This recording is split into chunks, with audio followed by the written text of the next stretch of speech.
ఇది మనం సంతోషపడాల్సిన సమయం అండి. మన ఇంద్ర మనకి దూరం అవుతాడని ఇక మనం బాధపడాల్సిన అవసరం లేదు. బిడ్డ రూపంలో మనకెప్పుడూ దగ్గరగానే ఉంటాడు.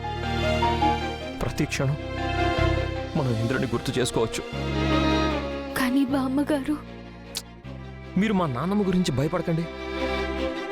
నేను ఇందాకే చెప్పాను కదా, మా నాన్నమ్మ ఏదో కోపంలో అలా అంటుంది కానీ ఖచ్చితంగా ఏదో ఒక రోజు బాబుని ఇంద్ర అని పిలుస్తుంది.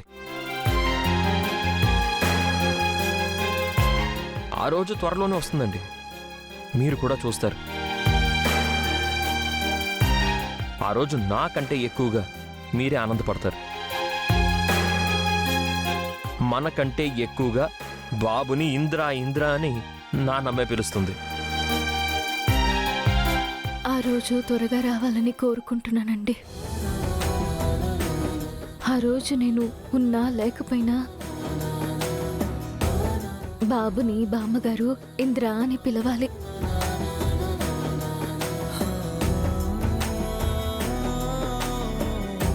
ఏంటండి ఏమంటున్నారు మీరు?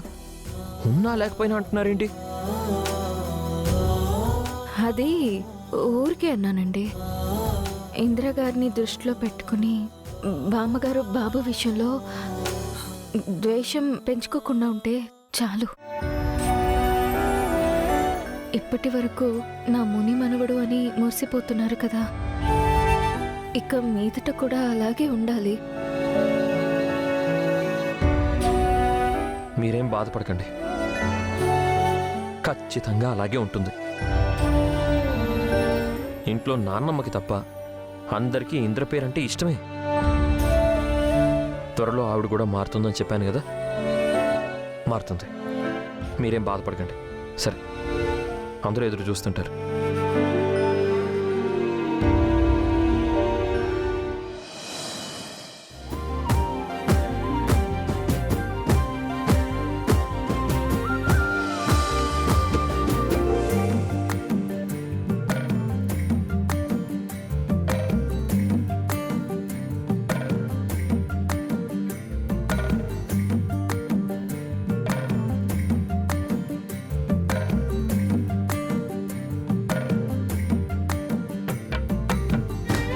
దీర్ఘాయుష్మాన్ భవ.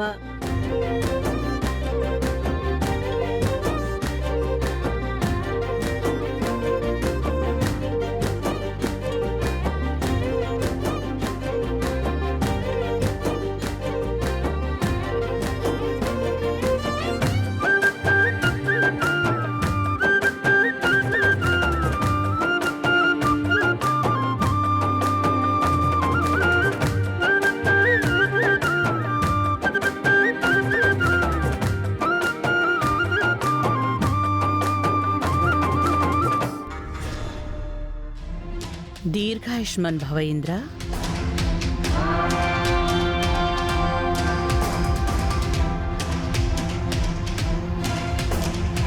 మీ జేజమ్మ కోరుకున్నట్టు నీ పేరులో రాజసం ఉట్టిపడుతోంది.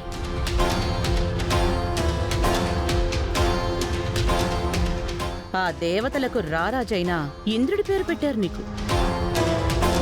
మీ జేజీ కల నెరవేర్చాలి. నువ్వు మహారాజు అవ్వాలి.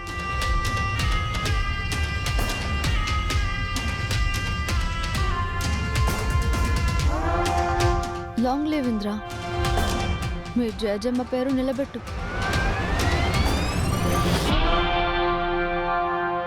రే గౌతమ్, ఇందాక ఆ వరాలు బాబుని ఎందుకు ఎత్తుకెళ్ళిందో చెప్తానన్నావు.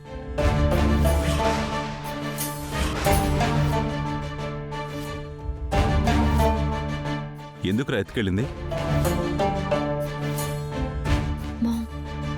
మన గురించి బయటకు వచ్చేస్తుంది. ఏం చేద్దాం? నువ్వేం వర్రీ అవ్వకు బేబీ. మన పేరు బయటకొచ్చినా నేనెలాగో అలా ఓ రకంగా మేనేజ్ చేస్తాను. అవునరా, ఆ వరాలు నా మునిమనమని ఎందుకు ఎత్తుకెళ్ళింది? ఏం చేయాలని తీసుకెళ్ళింది?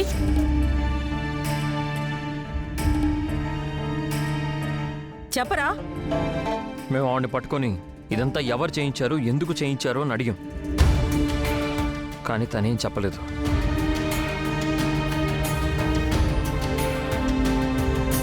ఆవిడ డబ్బు కోసమే ఇలా చేసిందంట.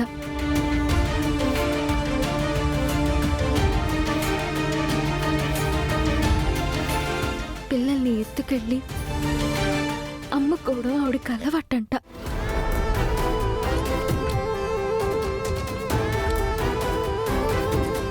ఆవిడైతే అదే చెప్పింది. కానీ ఆవిడ డబ్బు కోసం ఇలా చేసిందా, లేక దీని వెనక ఇంకెవరైనా ఉన్నారా అని ఆవిడని అడిగాం. అవునరా, నాకు కూడా అదే డౌట్గా ఉంది. ఇదంతా ఎవరైనా కావాలని చేయించారేమో అనిపిస్తుంది.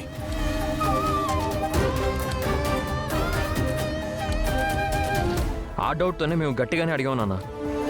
కానీ ఆవిడ ఏం చెప్పకుండా తప్పించుకొని పారిపోయింది.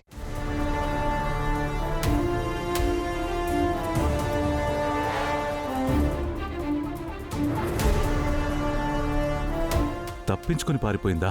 అవును సార్. కానీ ఏదో ఒక రోజు ఖచ్చితంగా దొరుకుతుంది. అప్పుడు తనతో ఎవరు ఇదంతా చేయించారో మొత్తం బయటపడుతుంది. థ్యాంక్ గాడ్ మామ్, ఆ వరాలు మన పేరు చెప్పలేదు. చెప్పాను కదా బేబీ, ఆ వరాలు పక్కా ప్రొఫెషనల్. ఎలాంటి విషయాలు బయట పెట్టదు అని.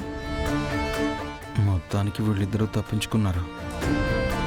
వాళ్ళు ప్లాన్ చేసిన ప్రతిసారి తప్పించుకుంటున్నారు, కానీ మనమే దొరికిపోతున్నాం. ఈసారి మనం చేసే ప్లాన్స్ కూడా అలాగే ఉండాలి. మన ప్లాన్ ఫెయిల్ అయినా సక్సెస్ అయినా మన పేరు బయటకు రాకూడదు. అవునవును, ఈసారి మనం కూడా అలాగే ప్లాన్ చేద్దాం. మా బాబు బారసాలకు వచ్చినందుకు మీ అందరికీ పేరు పేరున కృతజ్ఞతలు. దయచేసి అందరూ భోంచేసి వెళ్ళండి. రాజుగారు, వెళ్ళి ఏర్పాట్లు చూడండి.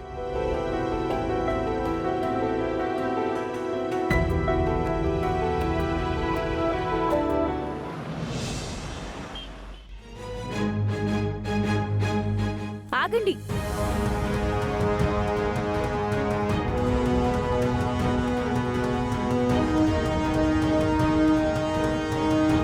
శ్రావ్యతో వచ్చిన వాళ్ళు శ్రావ్యం తీసుకెళ్లకుండా వెళ్తున్నారేంటి?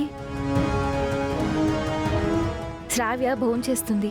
ఒక 2 నిమిషాలు ఆగండి, తనని కూడా తీసుకుని వెళ్దురు గాని. ఆ లోపు మనం కొన్ని విషయాలు మాట్లాడుకుందామా యామిని గారు? ఏంటే పేరు పెట్టి మాట్లాడుతున్నావు? నేనంటే భయం పోయిందా? ఒకప్పుడు మీరంటే నాకు గౌరవం ఉండేది, ఈ అదితి మీద జాలి కూడా ఉండేది. కానీ మీ తల్లి కూతుళ్ళు చేస్తున్న పనులు చూస్తుంటే కోపం, అసహ్యం అన్నీ కలుగుతున్నాయి. మేమేం చేసాం? మమ్మల్ని అంటున్నావేంటి? మా బాబుని ఎత్తుకెళ్ళమని వరాలతో చెప్పింది మీరే కదా?